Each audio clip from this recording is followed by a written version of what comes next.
Testing, testing. All right. So my mic is working, but I wanted to upload a quick video, and I know it looks completely different than the last video. Like completely different. What happened is I added some music, some jungle music, some trees, and also whenever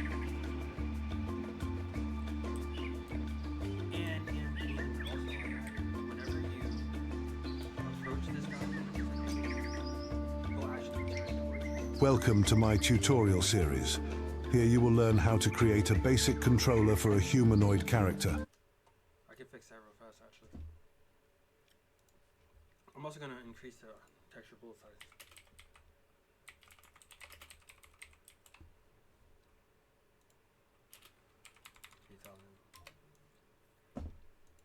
Just go into here. George, jungle instructor. I'm going to just delay this. Let me change the delay time. So like 1.5 seconds. And then it'll fire off this code and read it. And this is the interaction code. So see his nameplate. And then if it's valid, clear an invalidity timer. If it's not valid, do once. Cast the Bane, which is the parent character. But this is a function that we created. This is the free look function, so that the player can't move and everything. And I set these parameters in a data asset.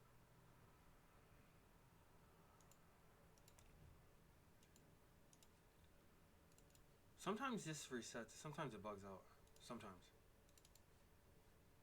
But yeah, sometimes it bugs out. But all this is set in a data asset. Sprint, walk.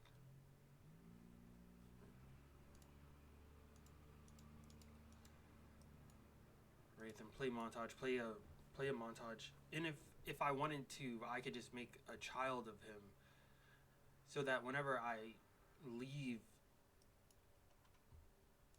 or complete his quest or his task, I can just create a child of him and then do another guy.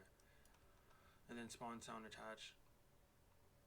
And actually, I'm going to show you how I would do it. So you just promote to variable. First, animation montage to play. And this is going to be, I'm going to put this in the conversation category. Conversation.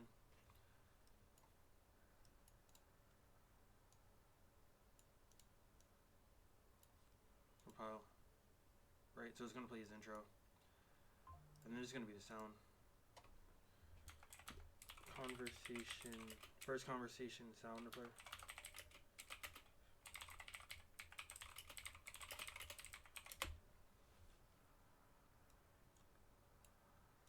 Bane is going to be private. Put this in a private category. This timer I'll leave right there.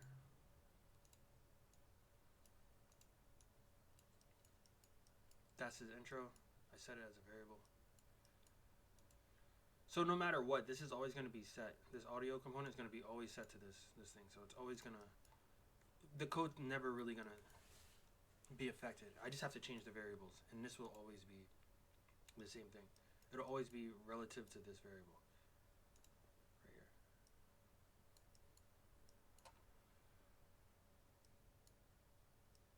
And then after the sound, I set this sound so that I can keep track of it here, right in the timer, because this is going to loop.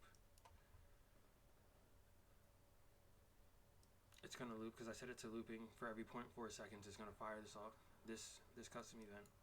And the reason why I did this is so that I know when this sound is over. So whatever variable sound this is, I know when it's over right here.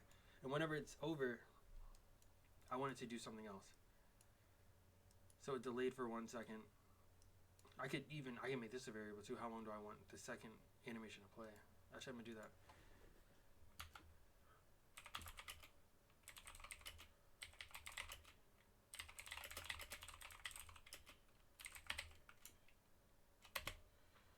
Right. I'm also going to create a boolean here.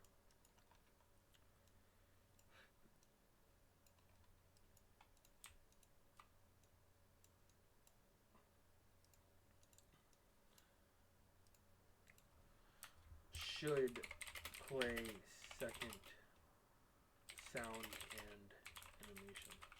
Question mark. This is all gonna be in the conversation. Right now it's set to true, but if it's set to false, it won't even play it. If it's set to false, actually, if it's set to false, what you want to do is you actually want to clear and invalidate it.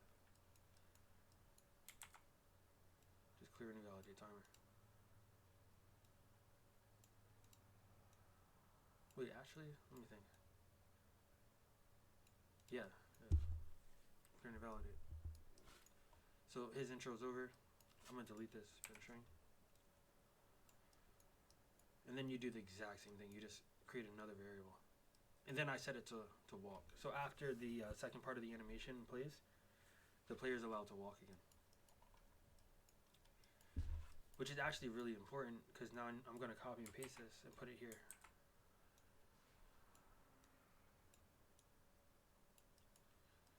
So if you don't want to play a second animation, just clear and validate timer and then set it back to the locomotion back to walk.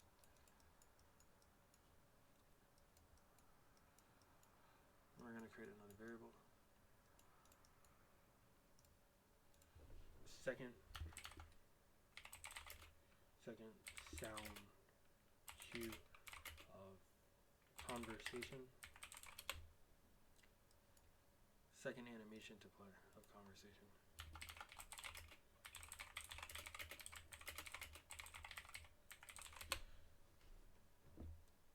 And I'll put it in the conversation category. And then I could be neat and separate it. So I'll put first and then second.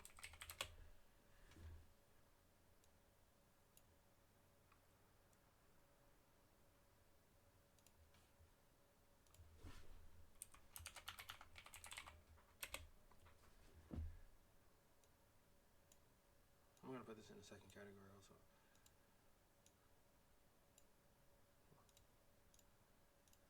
Here we go.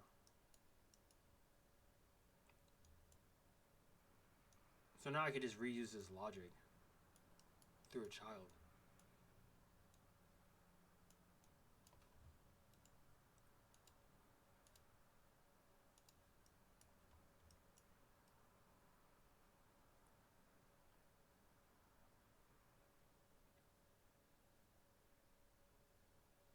Yeah, perfect. Alright. Alright, so now if I wanted to, I could just create a child and I'll call it somebody else, Bruce Instructor.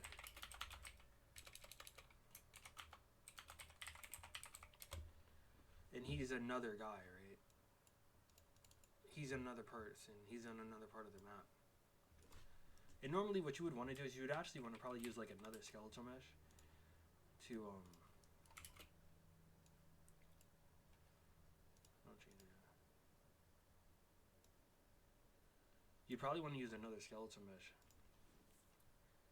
to easily identify the difference between Bruce and Joe. Right. So here you would select this and then you would go down to your parameters that we set. This is the conversation parameter. And then you would just change it right here. The first animation montage to play. First conversation sound to play. Time until the second sound animation and conversation plays, which is 1 second delay. Should you play it, if you select this off, this won't even activate. And then boom, same thing, sound and then animation.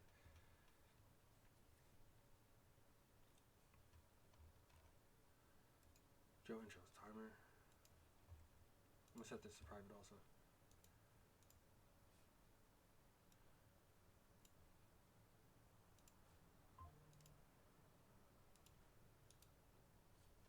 What else? Alright.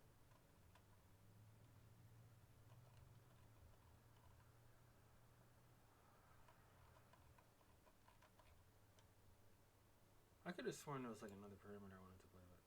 Right, yeah, this is the manipulated target arm length, crouched. Yeah, manipulated.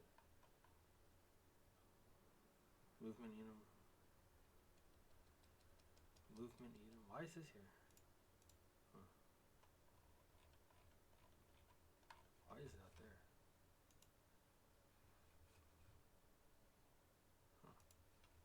I'm gonna set that to private also.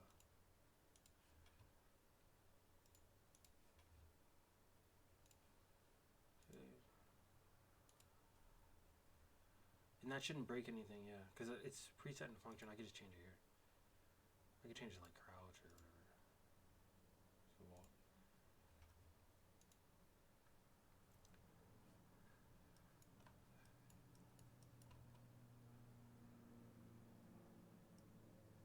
Oh, right, that's what the nameplate.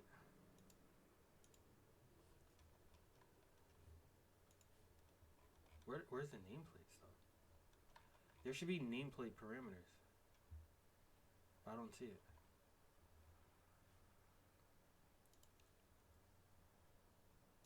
Nameplate begin play, yeah. These should be parameters. Player name text, player, yup. They're not private either. I don't know where it is. Let's see. Yeah, here it is. Here it is. Yep. It must be farther down. We also could change his name and his title. So I'm gonna go over here to Bruce.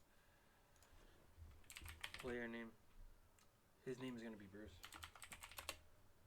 and he's gonna be the conversation specialist.